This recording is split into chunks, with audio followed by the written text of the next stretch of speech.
1 236 ming so'm jarima agarda sizda ham mashinangiz eski bo'lsa va ushbu narsaga e'tibor bermasangiz. Texnik ko'rik ko'ryapsizlar, menda 4 oy 1 kun bor.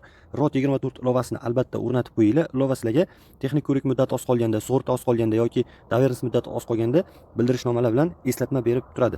Bu yerdan bilish muhim funksiyasini sizlarga tanishtirib o'tmoqchiman. Bu albatta yangi haydovchilarga foydali bo'ladi. Buni yangi mashina olgan tanishlaringizga jo'natib qo'yinglar. Bu yerda texnik ko'rikdan o'tkazish muddatlari haqida ma'lumotlar bor. Eng pastiga tushamiz.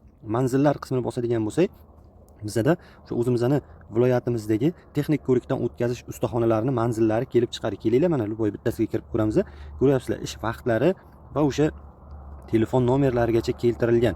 Albatta bu videoni yangi mashina olgan tanishlaringizga jo'natib qo'yinglar. ROT 24 yoki Sefrot ilovalarini telefoningizga o'rnatib olinglar. Shuningdek, bu yerdan jarimalar miqdorini ham bilishinglar mumkin. Eng pastida bosamiz jarimalarni va bu yerdan texnik ko'rik mana bu. Ko'ryapsizlar, majburiy texnik ko'rikdan o'tkazilmagan transport vositalarini yo'lga chiqishi uchun jarima 1 236 ming, ya'ni 3 bazaviy hisoblash miqdori va chegirmalar bilan ko'rsatilgan. Akalar, bu jarimalarga tushmaslik uchun albatta ishlab chiqarilganiga 15 yildan ortiq bo'lgan mashinalaringiz bo'ladigan bo'lsa, har yili bir marta texnik ko'rikdan o'tib qo'yishinglar kerak bo'ladi. Texnik ko'rik muddatlarini o'tkazib yubormaslik uchun biz aytgan ilovalarni yuklab olinglar. Ilova sizga bildirishnomalar yuborib turadi. Ko'plab foydali ma'lumotlar uchun bizning Sparkzor profilimizga obuna bo'lib qo'yinglar.